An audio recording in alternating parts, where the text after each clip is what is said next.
Dans la toundra arctique, vit un animal mystérieux, symbole de sagesse, et considéré dans l'Antiquité comme un messager entre les mondes.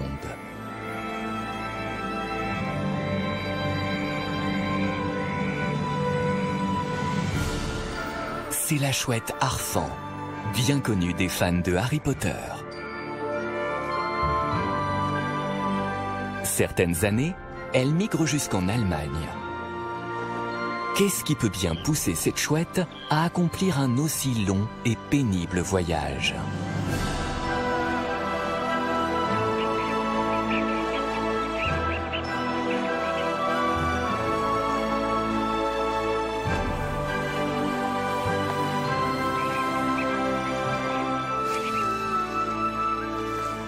Les Ming et Arfan entretiennent depuis des milliers d'années une relation qui est généralement fatale aux rongeurs, mais vitale pour la chouette.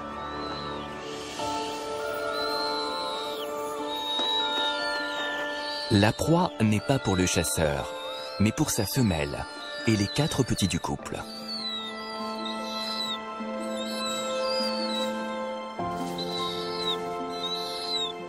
Le mâle repart aussitôt. La femelle nourrit ses oisillons âgés de 3 semaines. Ils doivent rapidement prendre du poids avant l'arrivée de l'automne dans 3 mois.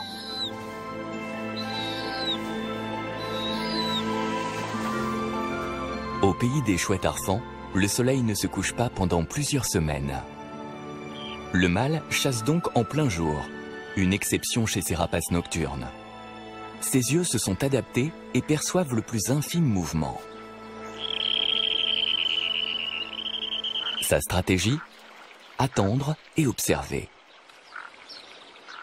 Il ne s'intéresse pas aux oiseaux, seulement aux lemmings.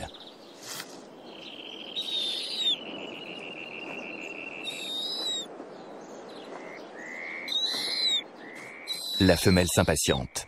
Chaque poussin peut engloutir 4 rongeurs par jour. Les années où les lemmings sont abondants, le mâle les livre à la chaîne.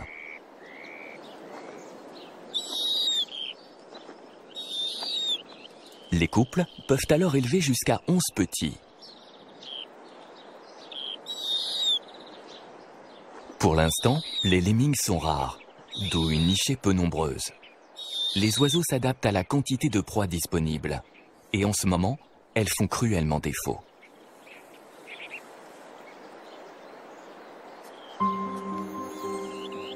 Pendant longtemps, les populations de lemmings ont connu un pic tous les 4 ans environ. Mais aujourd'hui, cette explosion démographique n'a plus lieu. Qu'est-ce qui perturbe le cycle?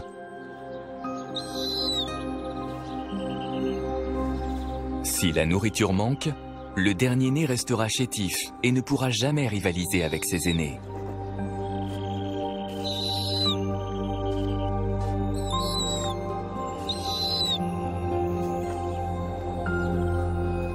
Le mâle s'absente de plus en plus longtemps pour chasser.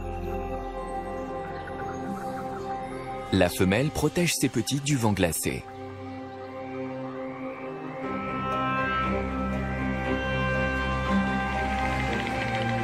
Rapidement, la température chute à près de 0 degré.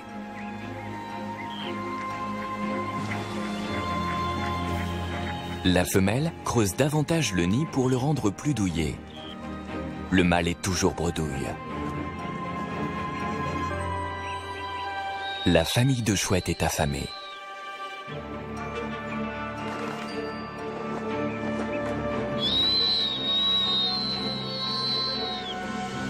C'est comme si les lemmings avaient été avalés par la terre. La femelle n'a plus rien à donner à sa progéniture qui quémande.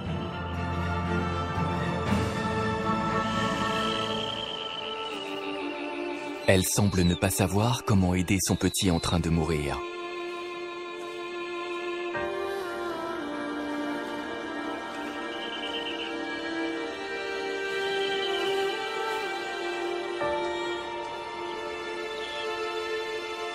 Les adultes sont capables de supporter des températures bien plus froides. Mais le plus jeune n'y survivra pas.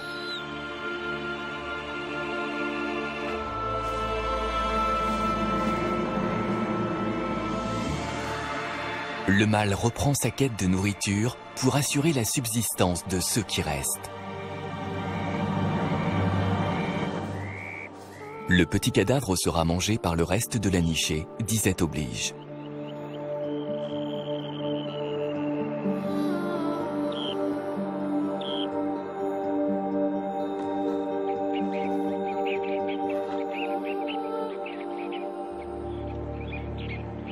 Le sort de la famille est précaire.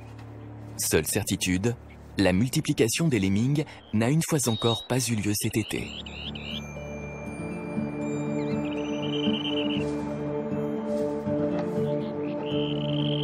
Les petits doivent atteindre un poids de 2 kg en 3 semaines pour espérer survivre à l'hiver.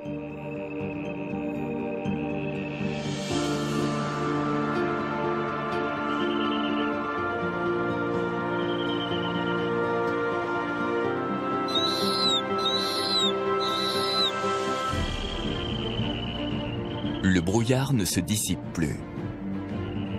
L'automne est déjà là, en plein mois d'août. Les oies s'envolent vers le sud. Mais les chouettes arfans, elles, ne sont pas des migratrices.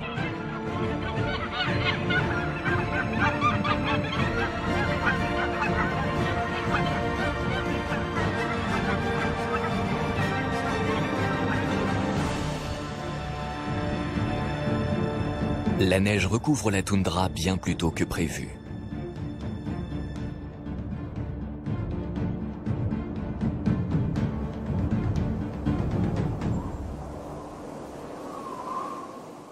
La température est tombée à moins 40 degrés.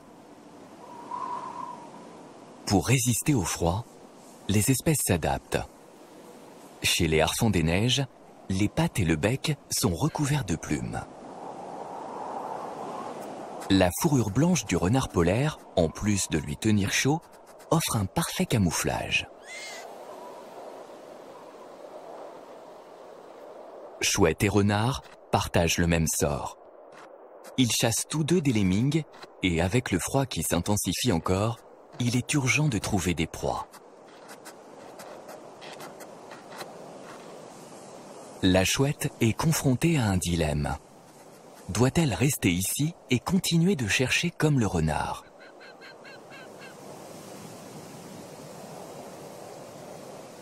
Si la neige est trop profonde et trop dure, l'animal va vite épuiser ses réserves de graisse. Le renard n'a pas le choix. Mais le harfang des neiges, si. Ce n'est pas un oiseau migrateur, mais il le devient si les circonstances l'exigent.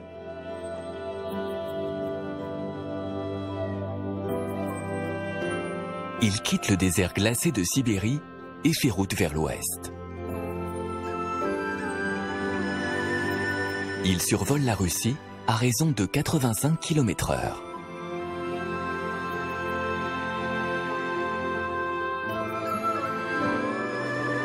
Direction, les montagnes du nord de la Scandinavie, à 2500 km de son site de nidification.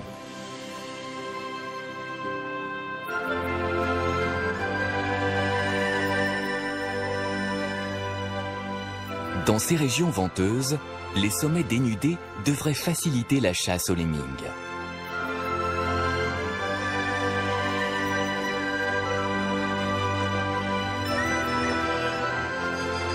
Le milieu ouvert et le large champ de vision y sont propices.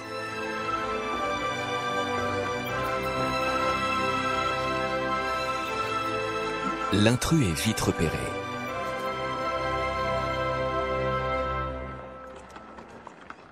Mais les rennes s'en désintéressent rapidement et retournent brouter les mousses et les lichens.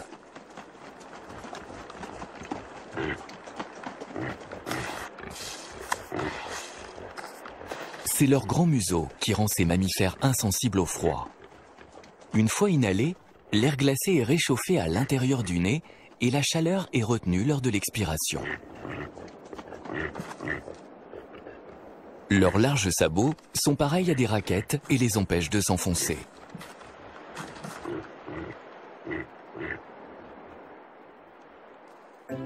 Mais le champion de la course dans la neige est le lièvre variable. Ce sprinter racé serait une proie idéale pour la chouette, si seulement il n'était pas si vif. Et à part les lièvres, des lagopèdes. Ils s'alimentent en groupe pour surveiller mutuellement leurs arrières. La chouette observe et réciproquement.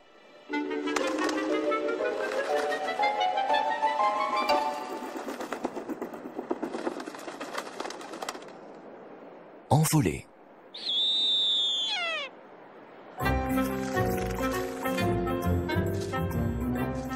Un lemming des montagnes, plus tacheté que son cousin de Sibérie, mais tout aussi savoureux. Herbe et lichen constituent ses réserves. Il passe l'hiver sous terre, bien à l'abri et quasiment indétectable.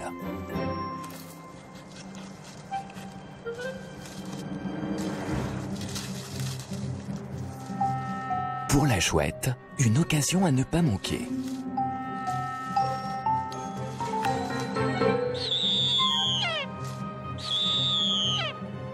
Le lemming est sur le qui-vive. La chouette s'approche en silence. Elle mise sur le camouflage et l'effet de surprise. Mais le rongeur l'a vu.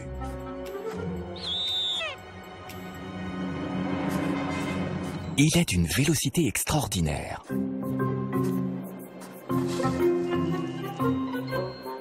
Inutile de songer à une nouvelle tentative.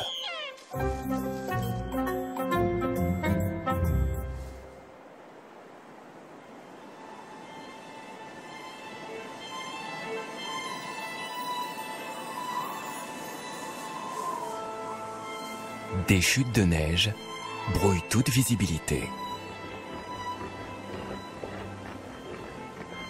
Même pour les rennes, c'est le début d'une période difficile.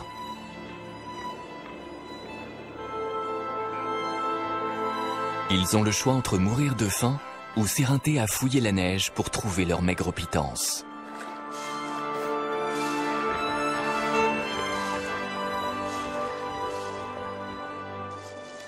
Le lemming, lui, ne craint pas la neige. Au contraire, elle est son allié. Amasser des provisions, manger, élever jusqu'à 6 portées en hiver, il fait tout cela dans son terrier sous la neige, dont il ne sort que rarement.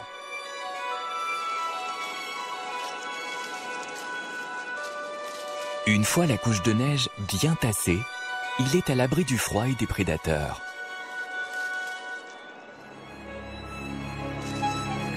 Ce qui complique singulièrement la tâche de la chouette Arfan. Son seul espoir est que le vent dégage l'entrée d'un terrier.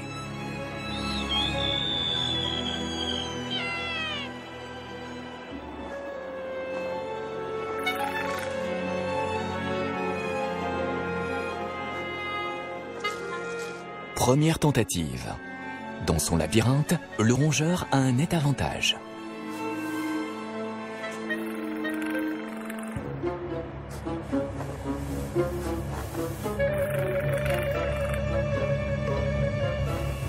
Et il sait se défendre. Il faut se rendre à l'évidence. La chouette n'est pas équipée pour chasser sous la neige.